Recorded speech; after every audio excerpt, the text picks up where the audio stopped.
ಬಸವರಾಜ ಹೊರಟ್ಟಿ ವಿರುದ್ಧ ಅವಿಶ್ವಾಸ ನಿರ್ಣಯ ಮಂಡನೆ ವಿಚಾರಕ್ಕೆ ಸಂಬಂಧಪಟ್ಟಂತೆ ಅದನ್ನು ಸದನ ಸರ್ಕಾರ ನೋಡಿಕೊಳ್ಳುತ್ತೆ, ಅದರ ತೀರ್ಮಾನಕ್ಕೆ ನಾನು ಕೂಡ ಬದ್ಧ ಅಂತ ಬೆಳಗಾವಿಯಲ್ಲಿ ವಿಧಾನ ಪರಿಷತ್ತಿನ ಸಭಾಪತಿ ಬಸವರಾಜ ಹೊರಟ್ಟಿ ಹೇಳಿದ್ದಾರೆ.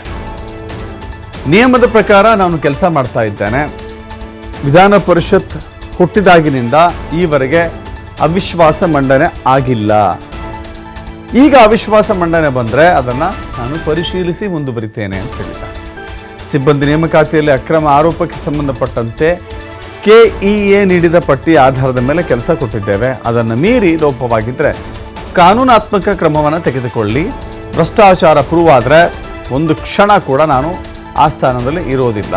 ತಮ್ಮ ಮೇಲಿನ ಆರೋಪಕ್ಕೆ ಸಂಬಂಧಪಟ್ಟಂತೆ ಸಭಾಪತಿ ಬಸವರಾಜ ಹೊರಟ್ಟಿ ಸ್ಪಷ್ಟೀಕರಣ ಕೊಟ್ಟಿದ್ದಾರೆ.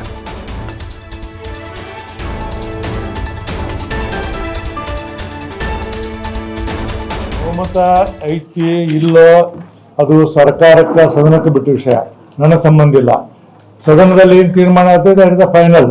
ಸದನ ಇಸ್ ಸುಪ್ರೀಂ. ಅಲ್ಲಿ ನಾನೇನು ಮಾತಾಡಕ್ ಬರಂಗಿಲ್ಲ, ನಾ ಹೇಳಕ್ ಬರಂಗಿಲ್ಲ.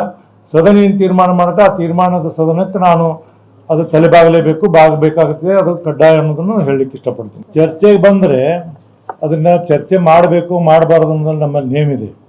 ಆ ನೇಮದ ಪ್ರಕಾರ ಹೋಗ್ತೀವಿ ನಾವು. ಈ ವಿಧಾನ ಪರಿಷತ್ ಹುಟ್ಟಿದಾಗಿನಿಂದ ಇಲ್ಲಿವರೆಗೆ ಒಬ್ಬರ ಮೇಲೂ ಒಬ್ಬ ಸಭಾಪತಿ ಮೇಲೂ ಅವಿಶ್ವಾಸ ನಿರ್ಣಯವನ್ನು ಮಂಡಿಸಿಲ್ಲ.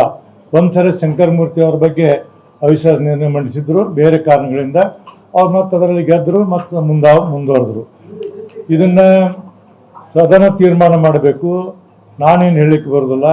ಅದನ್ನ ಯಾವ್ದು ನಿಯಮಗಳದ ನಿಯಮದ ಪ್ರಕಾರ ಬಂದಾಗ ಆ ನಿಯಮಕ್ಕೆ ತಲೆಬಾಗಬೇಕು, ಸದನ ತೀರ್ಮಾನಕ್ಕೆ ತಲೆಬಾಗಬೇಕು.